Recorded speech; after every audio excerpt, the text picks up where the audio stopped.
o AI 2027, que a primeira vez que eu escutei falar dele deve ter um mês e pouquinho, e eu fui dar uma olhada lá e...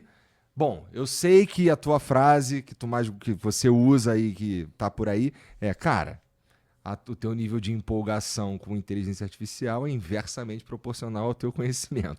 É isso. Trademark, eu vou colocar vou fazer uma camiseta com essa frase. Tinha que ter uma camiseta com essa frase. Mas assim, o que esse artigo sugere é que, mantendo o que está acontecendo hoje, com o investimento e tudo mais, do jeito que está, em 2027 deveria surgir a inteligência artificial geral, a AGI, e isso, nesse momento aí, como humanidade, a gente faria uma escolha que a gente desaceleraria ou a gente continuaria andando pelo mesmo caminho, e a gente correria o risco de, em 2030, a inteligência artificial se voltar, um dos cenários possíveis é se voltar contra nós, e aí a gente meio que tá na roça, não é? Exatamente.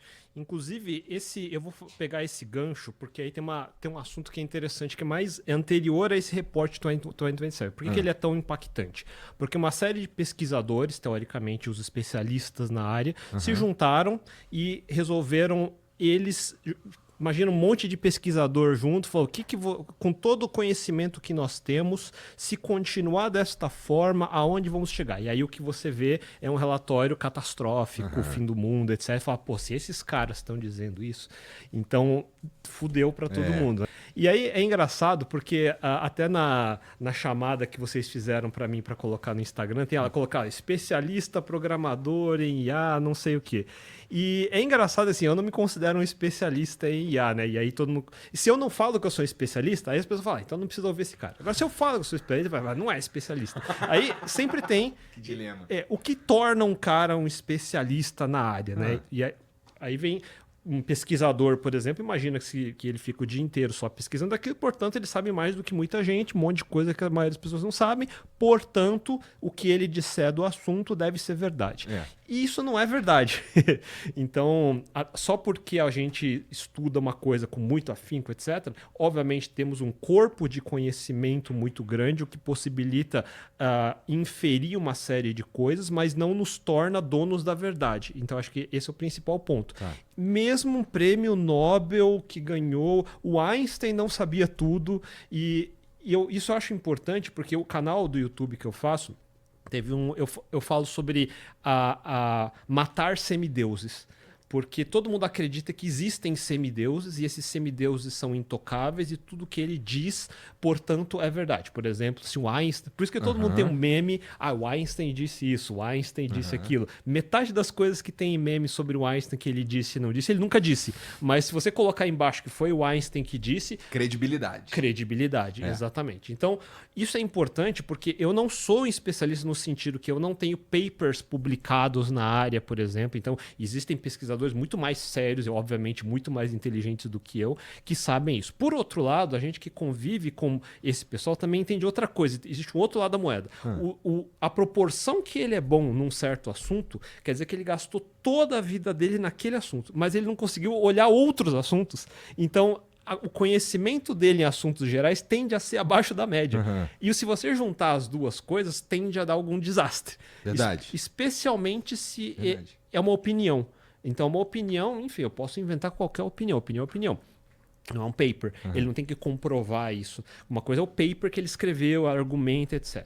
Então, agora, o que é esse reporte de 2027? Ele é um monte de opiniões. Tem uma série de dados empíricos, por exemplo, se GPUs continuarem evoluindo nesta velocidade, se tem uma série de premissas. Então, existem várias premissas. Agora, o paper em si, ele não é um paper acadêmico. Tipo, ele não tem cara de paper acadêmico. Ele é basicamente um conto de ficção.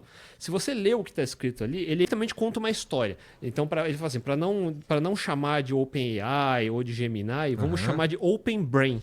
Ele é uma história sobre como o Open Brain vai da versão 1 até a versão, acho que 5. Então, como o Open Brain versão 1, ele ajuda a criar o Open Brain versão 2.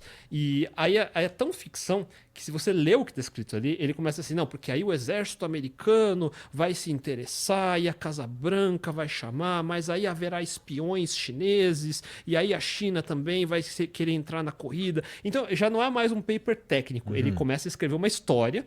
Então é como se você pegasse o Tom Clancy ou Michael Crichton, coloca ele, cara, o que você acha de IA? Ele faz o Jurassic Park de IA, por exemplo, entendeu? Entendi. Caçada Outubro Vermelho, alguma coisa do tipo. Só que Entendi.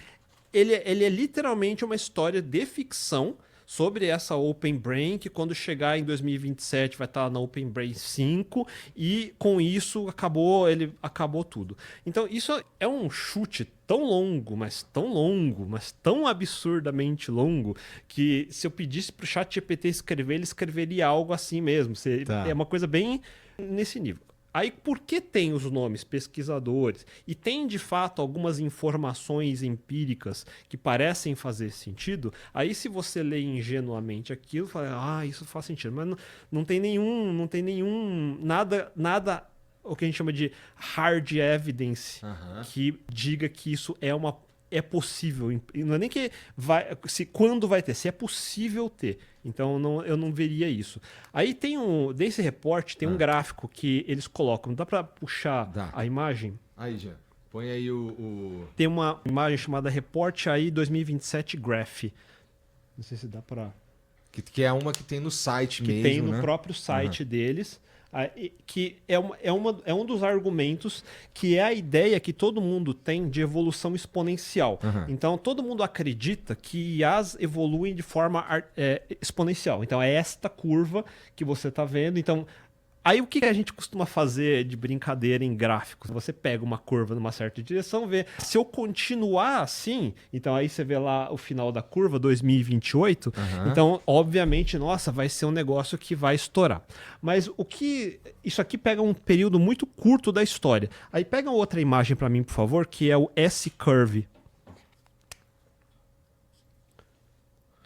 Aí eu resolvi pegar essa imagem e consertar essa imagem. Então essa é a imagem consertada. Tá. A imagem consertada é assim, para começar, IA não é uma coisa que nasceu agora. Não nasceu em 2018, não nasceu com a OpenAI. Ele é só mais um episódio de uma longa história que a gente vai tocar nela.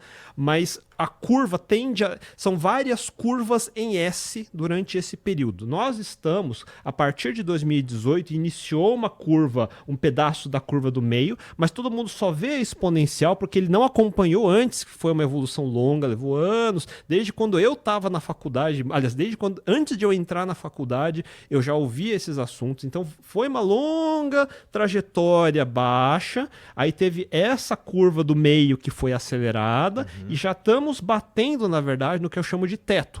Já estamos chegando perto desse teto. Eu vou argumentar por que eu acho que a gente já está nesse teto e não vai mais crescer exponencialmente dadas as tecnologias atuais. Então, esse relatório ele é ingênuo no sentido onde você só tem esse tipo de possível cenário apocalíptico se essa curva continuar crescendo ad eterno. Ela não vai crescer ad eterno dessa forma. Computadores têm limites físicos e a gente já atingiu boas partes desses limites. Dá para evoluir mais? Com certeza dá. O que eu costumo dizer é, precisa acontecer alguma nova descoberta, que se eu soubesse não seria uma descoberta, certo? E como toda descoberta, obviamente não tem data, pode ser que seja ano que vem, pode ser que seja daqui a 100 anos, que quebre esse teto da curva e inicie uma nova curva em S, entendeu?